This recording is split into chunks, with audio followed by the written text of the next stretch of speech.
It's the weekend, time to relax or time to get out and do something exciting, something different with your time that gets the adrenaline pumping. Well, how about something you can share with the whole family, something adults and children can all compete in and where parents and their children can share in the success? Have you ever thought about kart racing?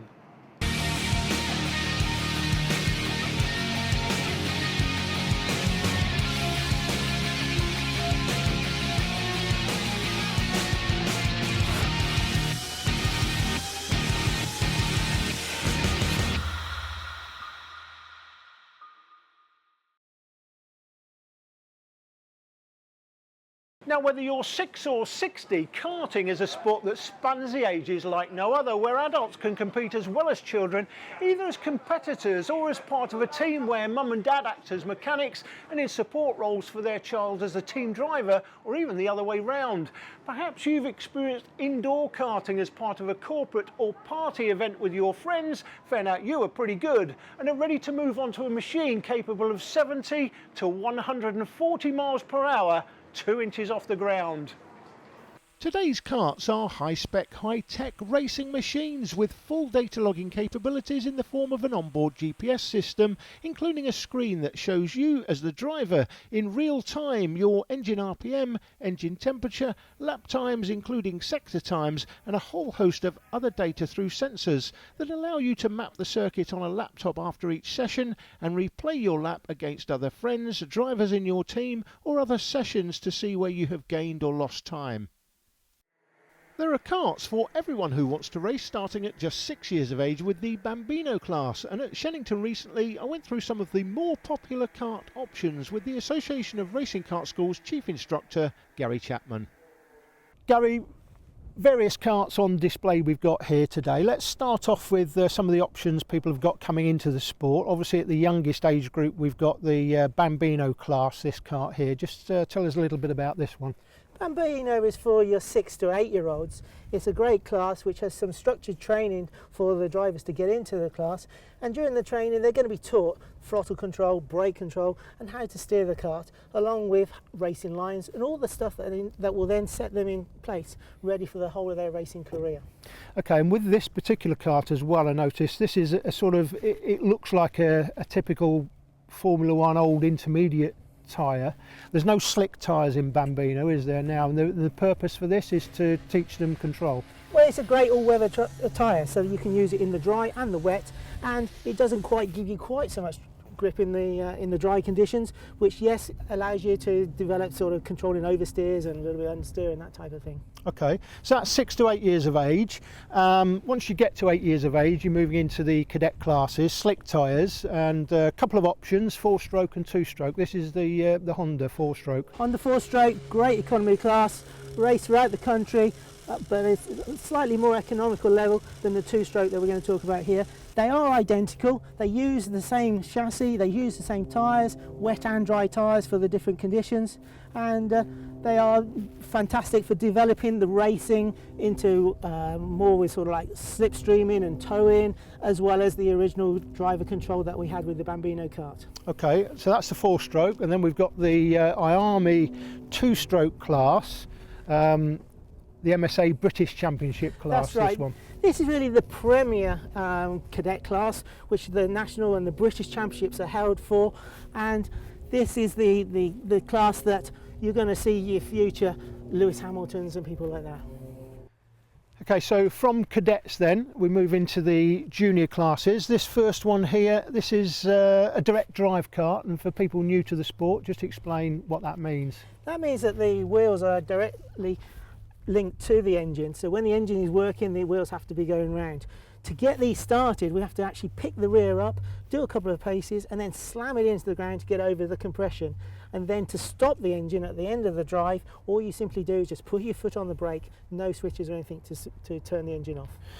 That's direct drive, and then we've got this version which is what's called a tag engine or touch and go electric start. This has an onboard starter motor with an on-off switch and a starter button, but most importantly it has a centrifugal clutch on it, so that when the engine is running the rear wheels can stay stationary. This allows people to spin and then the engine will still keep going. When they come into the pits, all they simply have to do is switch the button off and it kills the engine. One of the fun things about karting is learning the intricacies of setting the kart up, and in this particular kart, of course, we're starting to get into things like steering geometry. There's various adjustments that can be made at the front and back end, different types of axles, for example. People coming into the sport for the first time might think that that's quite daunting and it will take ages to learn, but actually, coming in as a karting dad, it's one of the fun things, isn't it, to really learn that and learn how the kart works. It is definitely. The beauty of the sport of karting is that, unlike your arrive and drive, part of it is getting your kart to go faster than other people's karts. There's the fun driving element, but yeah, working on your kart to make it faster than anybody else's is a fantastic experience. But the settings, they tend to be relatively similar wherever you go to any circuit in the country, so it shouldn't be daunting for anybody. And it's the one thing that really makes this sport so great for dads and even mums. I know mums to be mechanics as well, but mums and dads and their kids, it really is a great day out, and you do share in the success. If it's your child that happens to be driving, you're really sharing in the success because you've helped set the kart up and helped them to win effectively, haven't you? All forms of motorsport is a team effort. Mums and dads helping their son, daughter do karting is fantastic, and it works to keep families together. What's better than spending a weekend together working on your sport, keeping that family unit together? Yeah, and in these particular classes there are junior and senior equivalents, aren't there? That's correct. The juniors starting from the 11 and the seniors going from 16 years of age. Okay, and once you come out of juniors, you're moving into seniors, whether it be direct drive or tag. But over here, we've got some other examples of senior karts, and these are seriously quick. Now, we've got a couple of different gearbox karts here. This is 125cc first of all. We've got a 250 over here. We'll have a look at it in a moment. Just to explain a little bit about this particular kart. Very, very quick. This is a 125cc kart. There's a 6-speed gearbox. Operates very similar to a motorcycle gearbox, where it's just up and down, sequential shift. Right, so you've got gear shifter here, up and down the box. And we have your clutch just here. Only 2 pedals, throttle and brake, just like the other karts we've seen so far. And this would race on short circuits like kart circuits, but it also races on long circuits like Silverstone Alton Park, for example. Yeah, this is the premier short circuit kart. This is what the real World Championship is all about. But like you say, you can be racing at Silverstone, Donington, Cadwell Park, all those type of places. Okay, so that's 125cc. This is 250. Just explain some of the differences here.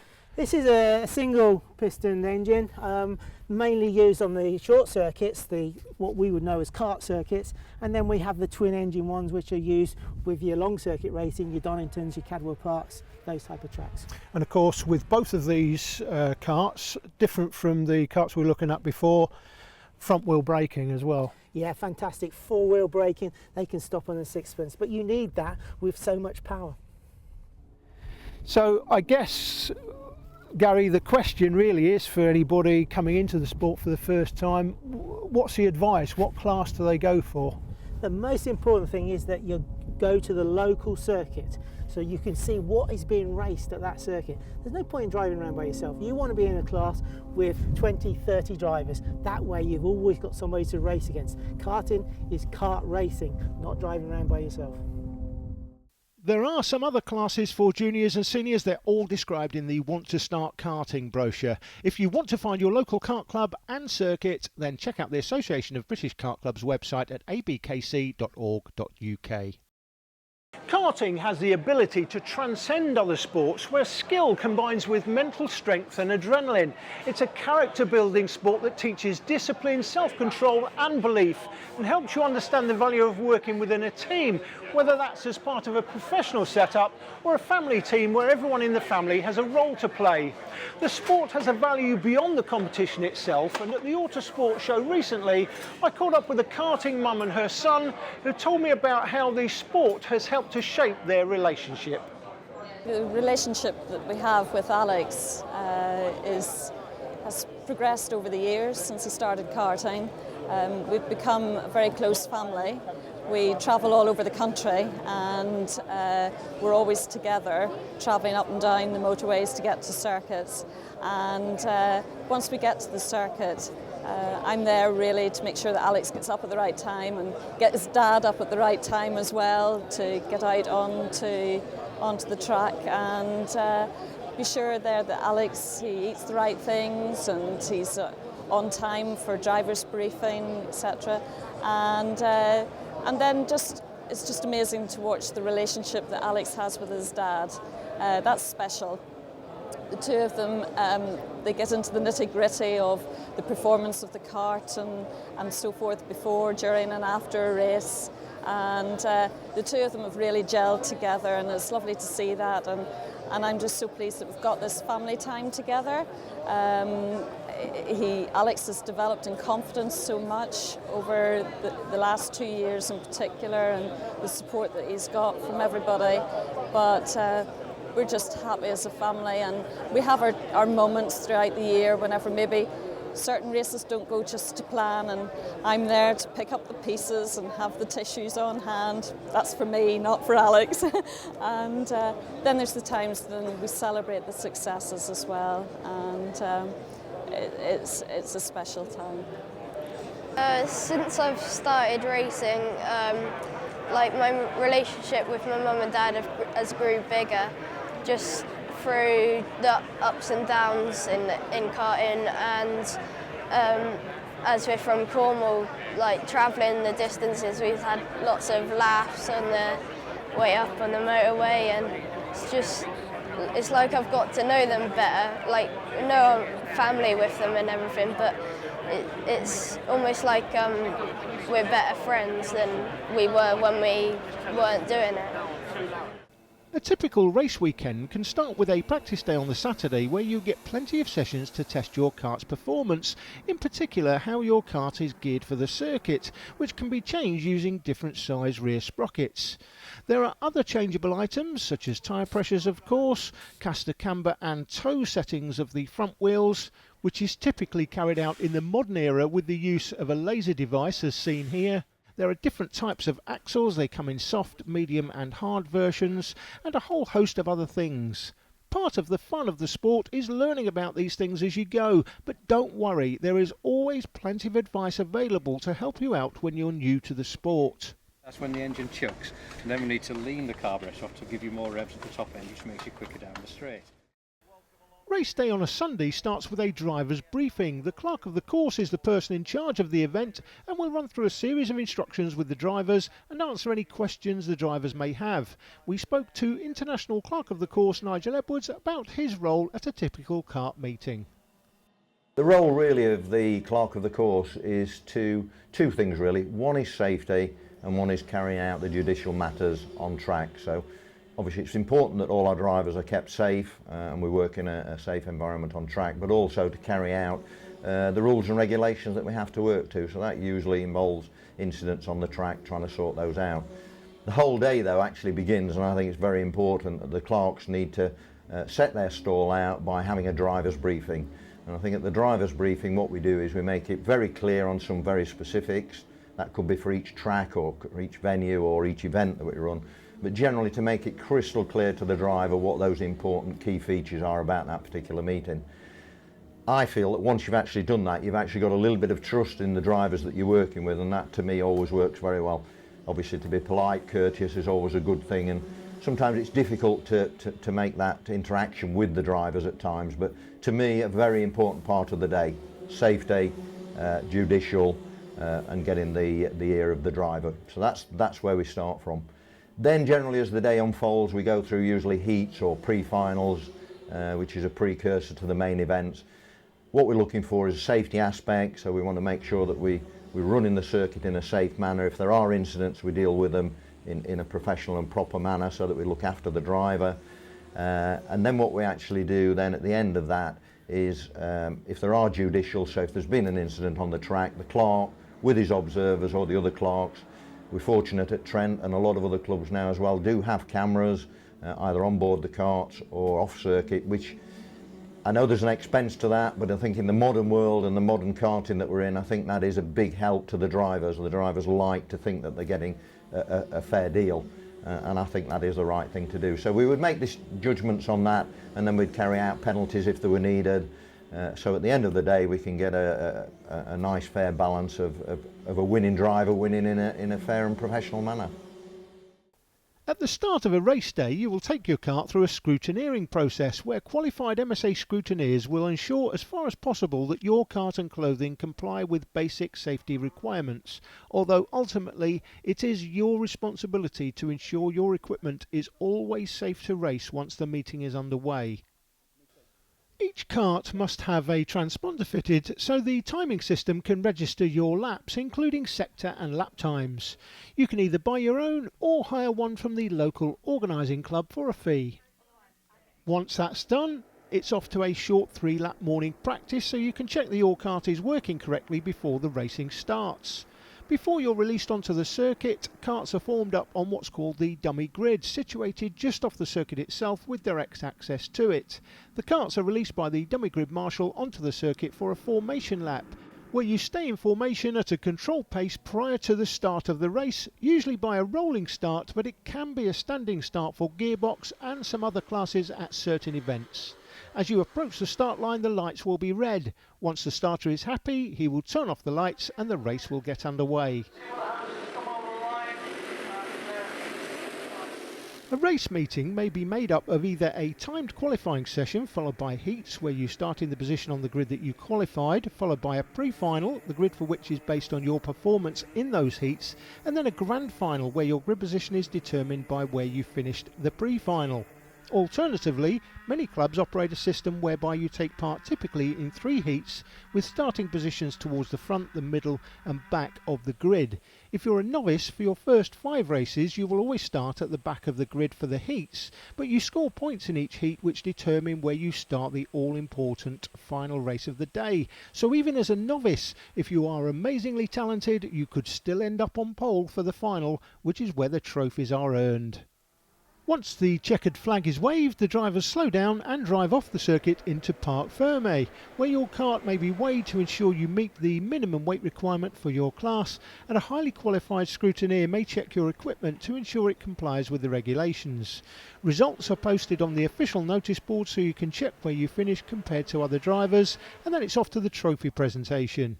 In the modern era, many events both at national and club level are now televised, so you may find yourself being interviewed before the racing gets underway for a feature interview or after the race on the podium. However, many people of all ages enjoy affordable karting so much they never leave. Take Bobby Game for example. The multiple British champion, now in his 40s, is still racing karts and regularly beats drivers young enough to be his children. I was just still in it really because I enjoy it. I mean, a lot of people kind of lose that along the way because they're all trying to go somewhere and do as well as they can to maybe have a career in it and move on into cars. I've kind of been in that position before, retired for a little while and then came back because we missed it, and I really enjoy racing. Alan, you've come through karting as a sport and you're a great supporter of the sport, and you've talked a lot about how the sport prepares drivers for motorsport, but it's a great sport in itself, isn't it? Just talk a little bit about your history in the sport and why it's so important. Well, I started quite a long time ago now in karting. It was 1981, and I had spent 5 seasons racing karts in national, club, international level. But if I'm being honest with you, if I didn't race cars as a profession, as a job if you like, I would race karts as a hobby. Because I think it is the most pure form. The driver, the interaction with the driver in the kart, what he learns, the discipline he learns, the racecraft that they learn is so important and so much better than a lot of other areas. But the other thing is it's a big family sport as well. You know, my mum and dad were involved. We went there weekends and, we had some glory times and came back smiling, and we had some times when we came back a little bit less so.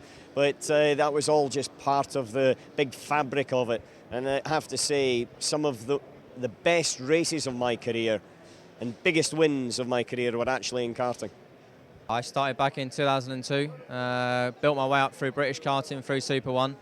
My first British Championship was in Minimax, which meant a lot to me because at that time it's where I was finding my feet and it was the first time that I was competitive. So moving on from that, I went out to Europe, won the European Championship out there, which was the highlight of my karting career, and then progressed into cars like most people do these days, and built my way up slowly but surely, and I got the opportunity in Abu Dhabi to make my F1 debut, and it's great to look back over the years and where I've learnt. But at the end of the day, everyone starts in karting, and that's where you really build everything from the beginning with your racecraft, how to overtake, and the basics of motorsport, and that sticks with you the whole way through.